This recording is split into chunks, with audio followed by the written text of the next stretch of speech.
Hello दोस्तों, नमस्कार। स्वागत है आपका द ओल्ड स्ट्रीट में। मैं हूं आकांक्षा और हम पढ़ रहे थे धर्मवीर भारती जी का प्रसिद्ध उपन्यास गुनाहों का देवता। कहाँ तय हो रही है सुधा की शादी? चंदर ने बोला। पिछली बार कहानी का पाठ हमने यहीं खत्म किया था और आज यहीं से कहानी का नया भाग शुरू कर रहे हैं। कहाँ तय हो रही है सुधा की शादी? बरेली में। अब उसकी बुआ ने बताया है, जनपत्री दी है, मिलवा लो। फिर तुम ज़रा सारी बातें देख लेना। तुम तो थीसिस में व्यस्त रहोगे, मैं जाकर लड़का दिखाऊंगा।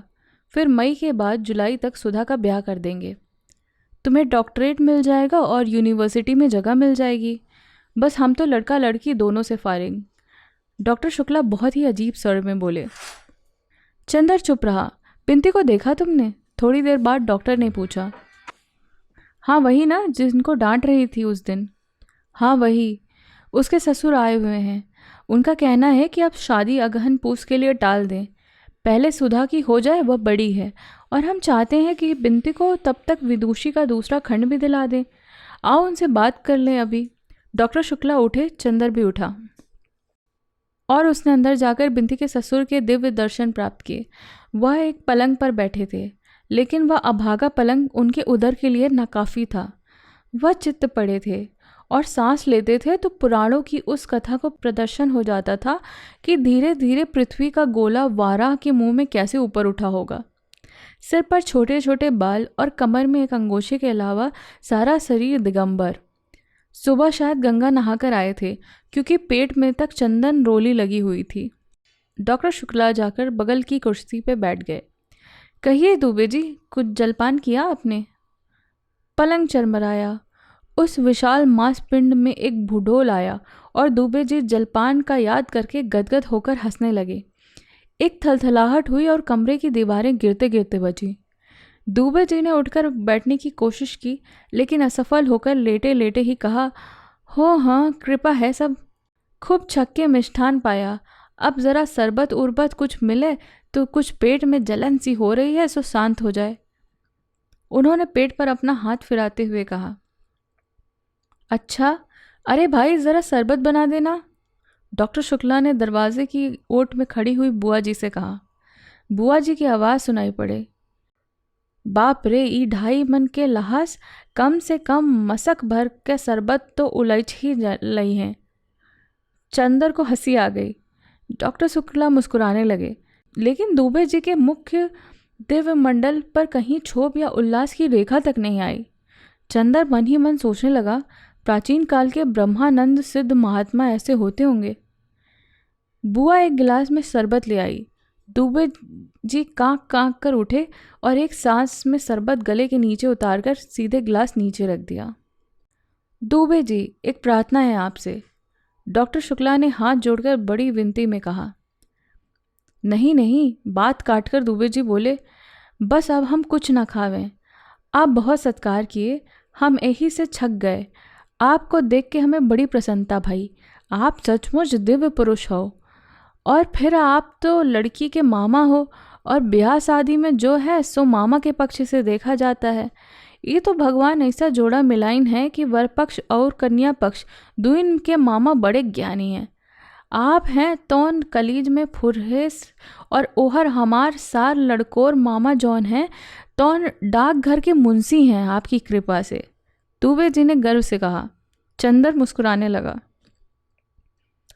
अरे सो तो आपकी नम्रता है, लेकिन मैं सोच रहा हूँ कि गर्मियों में अगर ब्याह न रखकर जाड़े में रखा जाए तो ज़्यादा अच्छा होगा। तब तक आपके सत्कार के लिए हम कुछ तैयारी भी कर लेंगे। डॉक्टर शुक्ला बोले। दुबे जी इसके लिए तैयारी नहीं थे। वे बड़े अचरज में भरकर उनकी ओर देखने लगे, लेकिन बहुत कहने सुनने के बाद अंत में वे इस शर्त पर राज़ी हुए कि अगहन तक हर 30 त्यौहार पर लड़के के लिए कुर्ता धोती का कपड़ा और 11-12 रुपये नजराना जाएगा, और अगहन में अगर ब्याह हो रहा है तो सास ननद और जेठानी के लिए गर्म साड़ी जाएगी, और जब जब दुबे जी गंगा नहाने प्रयागराज जाएंगे तो उनका रोचना का एक थाल कपड़ा और एक स्वर्ण मंदिर जौ का होगा। जब डॉक्टर शुक्ला ने यह स्वीकार कर लिया तो दुबे जी उठकर अपना झालम झोला कुर्ता गले में अटकाया और अपनी गठरी हाथ में उठाकर बोले, अच्छा तो अब आ गया देव, हम अब चली, और ई रुपया लड़की को दे दीनो, अब बात पक्की। और अपनी टेंट से उन्होंने एक मुड़ा मुड़ाया तेल लगा हुआ 5 रुपए का नोट निकाला और डॉक्टर साहब को दे दिया। चंदर एक तांगा कर दो दुबे जी को। अच्छा आओ हम भी चलें। जब ये लोग लौटे तो बुआ जी एक थैले से कुछ धार निकाल रही थी। डॉक्टर शुक्ला ने नोट बुआ जी को देते हुए कहा, लो ये दे गए हैं तुम्हारे समधी जी लड़के को। 5 का नोट देखा तो बुआ जी सुलग उठी। न गहना न गुड़िया, ब्याह पक्का कर गए कागज के टुकड़े से। अपना आप तो सोना और रुपया और कपड़ा सब ले लेन को तैयार हैं, और देत के दाई पेट पे रात है जूता पटाऊ का। अरे राम चाहिए तो जमदूत ई लाइस के बोटी बोटी करके राम जी के कुत्तन के खिलाए हैं। चंदर हंसी के मारे पागल हो गया। बुआ जी ने थैली का मुंह बांधा और बोली, अबहिन तक बिनती का पता नहीं, और ऊ तुर्कन मलेच्छन के हियाँ कुछ खा पी लें तो हमारे हियाँ गुजारा नहीं हो सके। बड़ी आज़ाद हो गई हैं सुधा की सह पाके, आवे दे आज हम भद्रा उतारी देते हैं। डॉक्टर शुक्ला अपने कमरे में चले गए। चंदर को प्यास लगी थी, उसने बुआ जी से एक गिलास पानी मांगा। बुआ एक गिलास में पानी दिया और बोली, बैठ के पियो बेटा, बैठ के, कुछ खाए के देई। नहीं बुआ जी। बुआ बैठकर हंसिया से कटहल छीलने लगी और चंदर पानी पीता हुआ सोचने लगा, बुआ जी सभी से इतना मीठा बात करती हैं तो आखिर बिंदी से ही इतनी कठोर क्यों है। इतने में अंदर चप्पलों की आहट सुनाई पड़ी। चंदर ने देखा सुधा और बिंती आ गई थी। सुधा अपनी चप्पल उतारकर अपने कमरे में चली गई और बिंती आंगन में आई।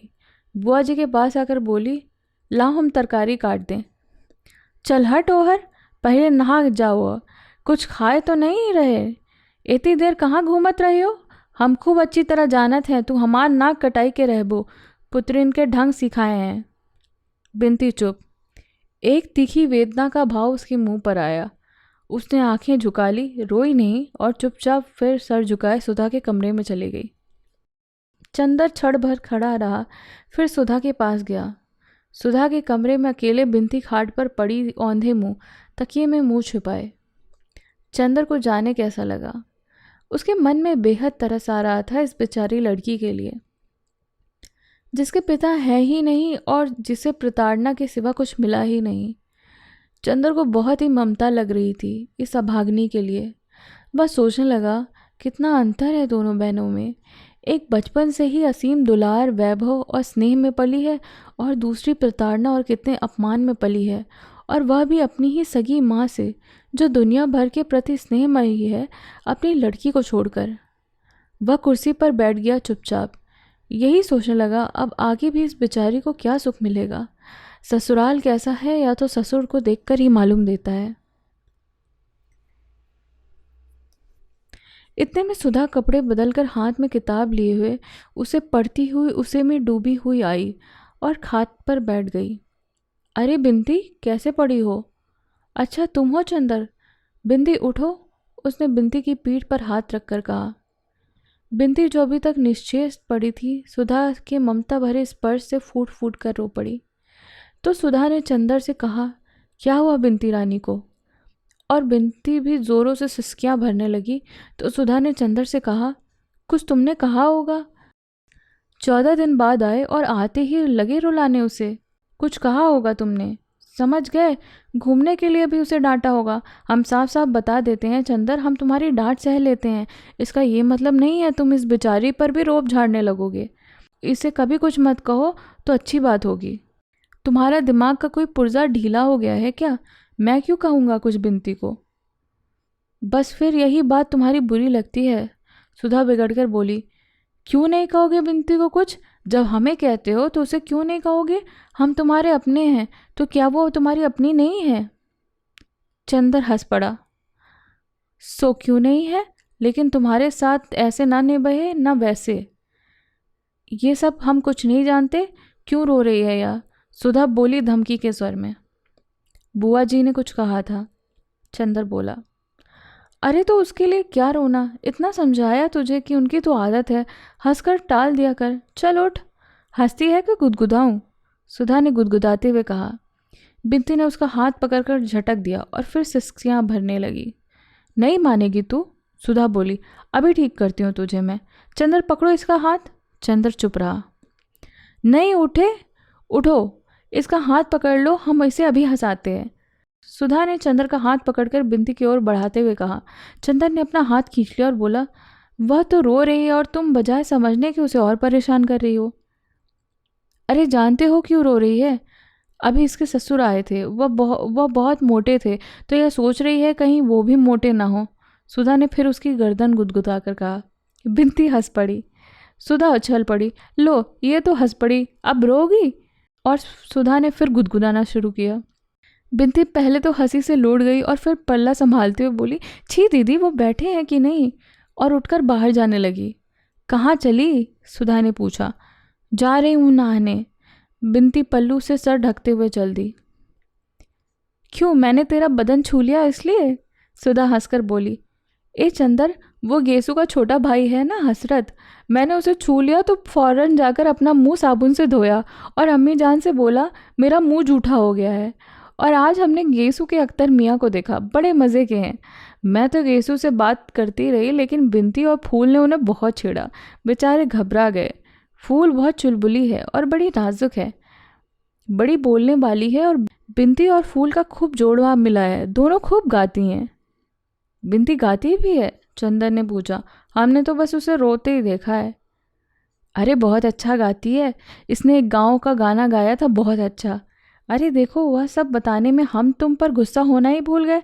कहाँ रहे 4 रोज, बोलो बताओ जल्दी से। व्यस्त थे सुधा, अब थीसिस का 3 हिस्सा लिख गया है, इधर हम लगातार 5 घंटे से बैठकर लिखते हैं। चंदर बोला। 5 घंटे? सुधा बोली। दूध आजकल पीते हो कि नहीं? हाँ हाँ, 3 गाय खरीद ली हैं। चंदर ने बोला। नहीं मजाक नहीं, कुछ खाते पीते रहना, कहीं तबीयत खराब हुई तो अब हमारा इम्तिहान आ रहा है, पड़े पड़े मक्खी मारोगे और हम देखने भी नहीं आ सकेंगे। अब कितना कोर्स बाकी है तुम्हारा? कोर्स तो ख़त्म था हमारा, कुछ कठिनाई थी सो पिछले 2-3 हफ्ते में मास्टर साहब ने बता दी थी। अब दोहराना है, लेकिन बिनती का इम्तिहान मई में हुए, उसे भी तो पढ़ाना है। अच्छा अब हम चले? अरे बैठो, फिर जाने कै दिन बाद आओगे। आज बुआ जी चली जाएंगी, फिर कल से यहीं पड़े रहना। तुमने बिनती के ससुर को देखा था? हाँ देखा था। चंदर उनकी रूपरेखा याद करके हंस पड़ा। बाप रे, पूरे टैंक थे वो तो। बिनती की ननद से तुम्हारा ब्याह करवा दें, करोगे? सुधा बोली। लड़की इतनी ही मोटी है, उसे कभी डांट लेना तो देखेंगे तुम्हारी हिम्मत। ब्याह? एकदम से चंदर को याद आया, अभी बुआ ने बात की थी सुधा के ब्याह की। तब उसे कैसा लगा था? कैसा लगा था? उसका दिमाग घूम गया। लगा जैसे एक असहनीय दर्द था। क्या था उसे, उसकी नस नस को जो तोड़ गया था एकदम। क्या हुआ चंदर?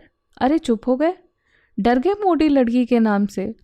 सुधा ने चंदर का कंधा पकड़कर झकझोरते हुए कहा। चंदर एक फीकी सी हंसी हंसकर रह गया और चुपचाप सुधा की ओर देखने लगा।